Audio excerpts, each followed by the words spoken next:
Yo guys, check kamusta mga idol? Good morning sa inyo. Mag-update tayo ngayong Tuesday morning mga loads. At grabe malupit mga news natin kasi kanina mga alas 6, medyo nag-pump yung market mga idol. Matindi yung mga news natin ngayon tungkol dyan dahil may reason kung bakit biglang nag-pump yan. Biglang nagkaroon ng hype, no, pagdating sa crypto. So ayun yung ibabalita natin ngayong Tuesday morning at syempre marami pang iba mga idol, no. So kung gusto niyo ng ganitong content, no, hindi kayo nagpapauli sa balita, crypto news, global news, trending news mga idol, mag-subscribe na kayo sa ating channel and click yung notification bell. At sana mga idol, pa-request lang, no, ngayon na pa-like ng ating video, no. Lahat 'yan ay libre mga loads, no. So let's go na muna tayo. So punta muna tayo dito sa chart natin. So kung napapansin niyo mga idol, nag-drop tayo dito, no? Bumabot tayo ng 1.1.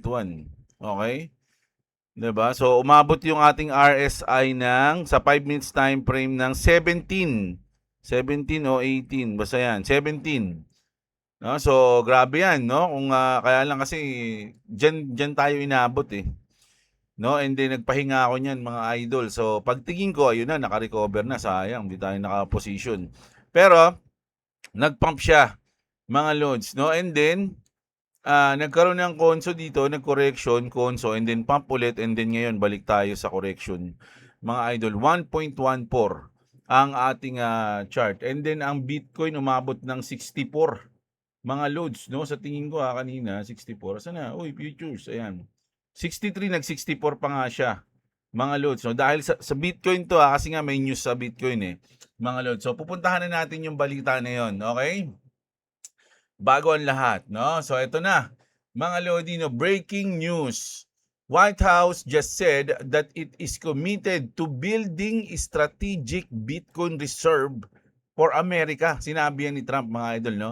President Trump campaign on a vision of cementing America as the global capital of crypto. We are actively evaluating the best structure for US strategic Bitcoin reserve. The US just committed to buying, holding, and never selling BTC. So kung napapansin nyo kagabi, no, medyo magkasunod yung news natin. No? Panoorin nyo yung news natin kagabi. Sinabi natin kagabi mga idol na ilang taon, kumbaga simula na po si Trump, hindi naman siya bumili o nag-hold o something ng Bitcoin, tas yung strategic reserve, wala pa. No? Tas ngayon, parang narinig tayo ni Trump kagabi, bigla niyang in-announce to mga idol, no, na magkakaroon ng strategic Bitcoin reserve. Sabi nga dito, White House confirmed it is actively working to move forward the US strategic Bitcoin reserve and crypto XRP stockpile. No, kumbaga kasama na lahat 'yan. Hindi kasi pwede sa tingin ko lang hindi pwedeng Bitcoin lang yung magiging reserve nila for me. No, so may mga kasama pa 'yan. White House spokesperson si Liz Houston just confirmed the US is actively working to determine the best structure for America. Strategic Bitcoin Reserve, US Digital Asset Stockpile. No, kasama yan, yung stockpile. Baka dyan yung ibang mga token. And XRP remains one of the major assets included by the President in the US crypto stockpile alongside. Kasi baka nagtataka kayo, paano nyo nasabi na kasama yung XRP? Kasama yung Sol, kasama yung Cardano. Paano nyo nasabi yon mga idol? Kasi kung natatandaan nyo mga Lodi, pinost to ni Daddy Trump noon. No? Ito yung unang-una niyang pinost. Actually, hindi nga kasama yung Bitcoin dito. Mga idol, ang unang-unang sinabi dito is XRP. Sabi nga dito namin, always remember that XRP was the first asset personally named by Trump for the crypto strategic reserve. XRP first. Ayun yung sinabi. Kung basahin natin to anong nakaraan, na pinosto ni Trump, the US crypto reserve will elevate this critical industry after years of corrupt attacks by Biden administration, which is why my executive order on digital asset direct the presidential working group to move forward on a crypto strategic reserve that includes XRP, Solana, and Cardano. Wala nga yung Ethereum dito tsaka yung Bitcoin eh. I will make sure that the US is the US is the crypto capital of the world. We are making America great again. Alam niyo ba kung ano nangyari dito? Pagkatapos niya ng post na to, nag-pump yung XRP, yung Solana, tsaka yung Cardano. Nag-pump siya. Tapos, biglang nag-post ulit si Daddy Trump no'n na sa kanya na sinabi yung Ethereum tsaka yung Bitcoin. Siguro may nagsabi do'n sa kanya, sinabi sa kanya siguro ng mga anak niya, "Uy, Dad, banggitin mo yung Bitcoin tsaka Ethereum, ano ba naman 'yan, nakalimutan mo." Oh, 'yun, oh. Kaya ayan mga lord. So ngayon, dahil nga nag-announce yung White House, no, US government is working structure its strategic Bitcoin reserve and crypto stockpile, no? Bitcoin reserve and crypto stockpile. Ayan yung sinabi. So sa tingin ko, ayan yung reason kung bakit nagkaroon tayo ng spike ng konti, no? Dito, pang isang spike na ganun, mga lodi, no? Pero magkakaroon ulit ng correction yan. Ako ito sa akin lang 'pag ito bumaba dito at lumampas siya sa 30%, sabihin na nating, basta bumaba siya diyan, ta-try nating mag-scalping mamaya, okay? So ayan, ang tindi mga idol 'no, ito yung sa tingin kong reason kung bakit medyo nag-spike tayo ngayon. Pero mas marami pa tayong news. At isa pa sa mga sinabi ni Daddy Trump, short are getting wiped out. No, wipe out na yung mga short, mga idol, yung mga bears. Trump tells Wall Street leaders that market is hitting record highs, as saying anyone who is shorting is in big trouble and being wiped out, sabi niya. I never like short guys because they're betting against the country. No? Kumbaga, kinokontra daw nila. That's textbook fuel for crypto sentiment if BTC continues squeezing higher. So kung umangat ng umangat, medyo tama si Daddy Ron, mga idol. Nakaka-apekto talaga yung sinasabi niya sa market. No, ayun yung mapapatunayan natin. Pero dahil nga diyan mga idol, si Eric Trump nagdagdag siya ng kanyang Bitcoin. Yung kanyang ABTC, yung American Bitcoin Expand, yung American, ito kasi yung kumpanya niya, di ba? American Bitcoin Expand treasures to over 8,000 Bitcoin. Meron na siyang hawak na 8,000 Bitcoin. Now, Eric Trump's American Bitcoin increases its total treasure reserve by 500. So, nagdagdag pa siya ng 500, bringing the firm's aggregate holdings to over 8,000 as July 6, 2026. The Nasdaq-listed entity led by Eric Trump. So, ayun nga, nagdagdag siya at expanded by more than 300% since its public market debut, mga idol, no? So, syempre, ako mga lodi, nararamdaman ko na mga idol, yung kumbaga nandito na tayo. Andito na tayo mga lods. Paano na, pa-take off na mga lodi. Kumbaga sa pag sa terminal ng jeep, paalis na.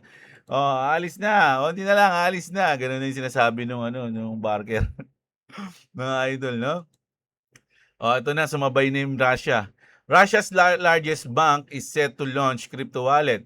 Russia's largest bank, Sberbank, is preparing to integrate cryptocurrency wallet services. Alam niyo, gusto kong gayahin yun, boses ni Congressman Luistro pag nagsasalita, no? Directly into its Sberbank. Kaya lang, mahirap pag English. Sa Tagalog, medyo nakukuha ko siya magsalita. And ang pangalan ng bank is Sberbank, online and Sberbank investment platform providing digital asset access to its largest retail institutional client base, mga idol, no? The initiative follows Moscow legislative progress on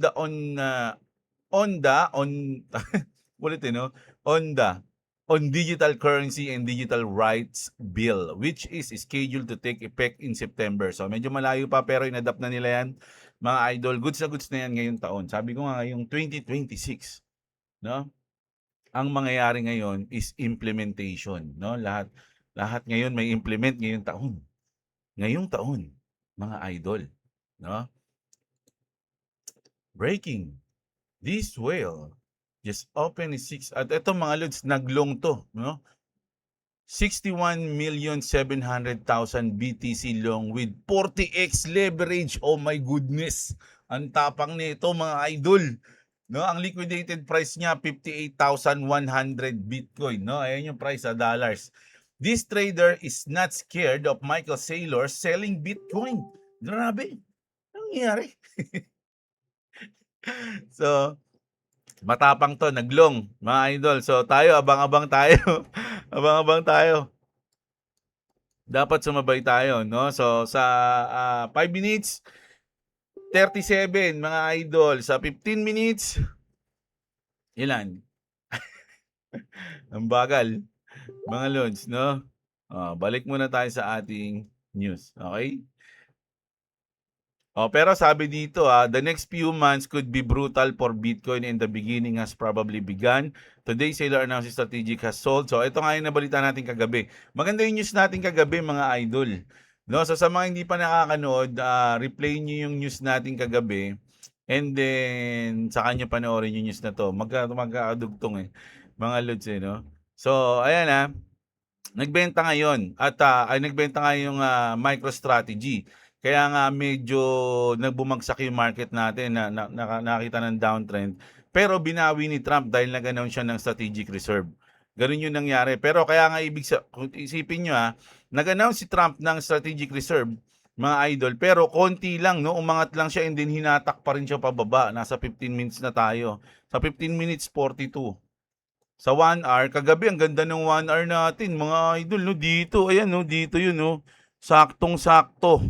Mga idol, no? Kung nagtiwala ako sa RSI, no? Boom. Medyo profit tayo sa ano ng konti doon kung nagtiwala tayo. Kaya lang, kakaano ko lang nun kakatama lang ng luck profit natin, kaya parang gusto mo na magpahinga Pero ngayon, mga Lodi, no, ngayong araw, kailangan nating pumosisyon. Hanap tayo ng magandang timing ngayong araw, okay? Kung mamayang gabi may position tayo, syempre malalaman nyo naman yan. So, ayan. And then, dito naman tayo, mga idol, no? Whale dumps, nako, Ethereum.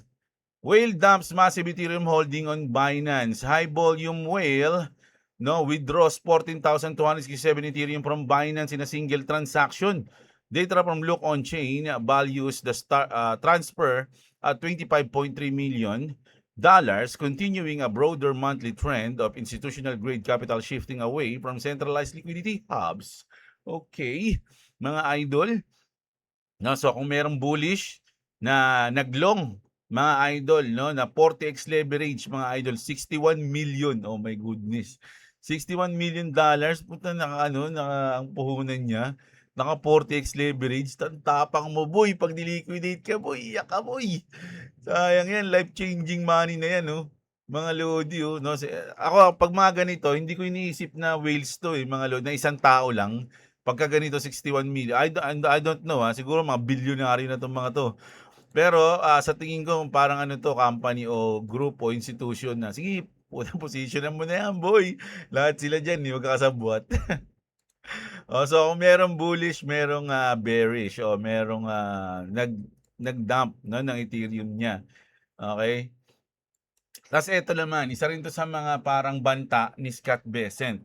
International Treasury document warns AI boom could end in a dot-com bubble style, no? Dot-com style bust.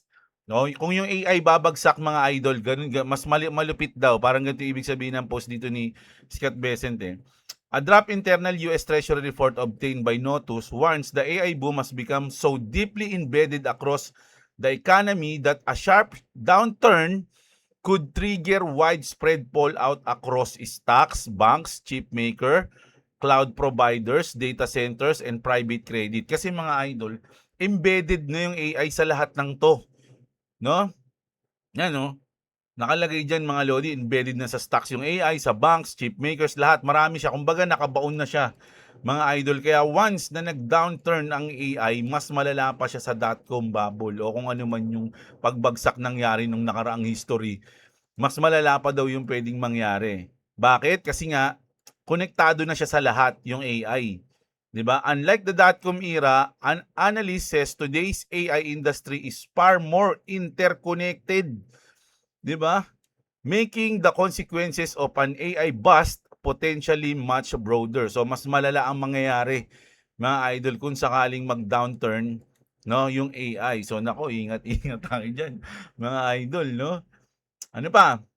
Punta na tayo sa ating Clarity Act, no? Bumaba ang percent umabot na sa 48%, no, sa prediction market kasi nga odds for the passage of the Clarity Act poll 48%, making the first time sentiment has dipped below the major threshold this month.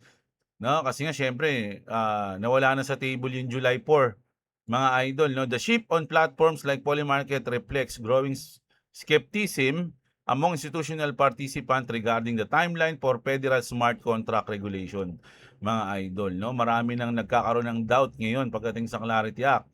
no, na kung mapapasa ba siya ngayong taon. Alam niyo nakakaano 'to, eh, kunyari nakataya ka sa prediction market, halimbawa sa Poly Market o kaya sa Kalshi nakataya ka dun na ng, pera mo, 'di ba? Halimbawa 10,000 o 20,000 pesos na lang, kung halimbawa lang. Tapos, ang odds mo, maipapasa ngayong taon. Nung positive yung, percent, umabot ng 60%, siyempre malakas loob, panalo na 'to, panalo na 'to." Tapos 'pag bumababa yung percent, puta delikado yung pera ko, Delikado 'to mga idol. So, nagkakaroon ka ng volatile din, mga idol, Kasi kasi nung nakaraan bumaba rin ta's bumalik ulit sa 60%, eh.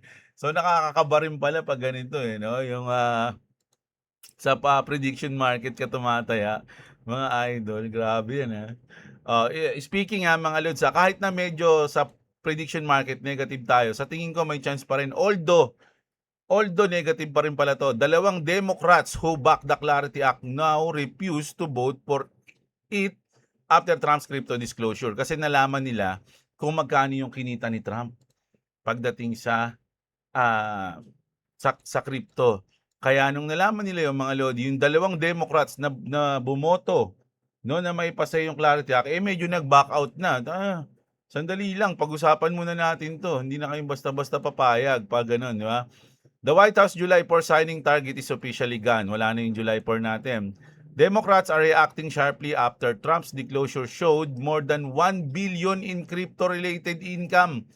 Dito nagulat at ito yung nalaman ng mga Democrats, mga lodi. Siguro, pina-realize sa kanila, na-realize nyo ba kung magkano kinita ng family Trump dyan? Tapos ipapasan nyo pa yung Clarity Act niyan, sila lang makikinabang dyan. Sabi ganun. Including 600 million from his Trump meme coin. Imagine kumita si Donald Trump ng $600 million sa meme coin niya. 'Di ba? So ayun yung parang dapat maiwasan, no? Ayun yung gusto nilang pag-aralan muna. Senator Ruben Gallego and Angela Also Brooks, the only two Democrats who help advance the bill in committee. Silang dalawa yun. No, yung Democrats na gustong pumayag sila. Now, say their support depends on a strong ethics agreement before any Senate floor vote, mga idol, no? So ito na yung pinaka issue ngayon, hindi na yung bangko-bangko, hindi na yung yield.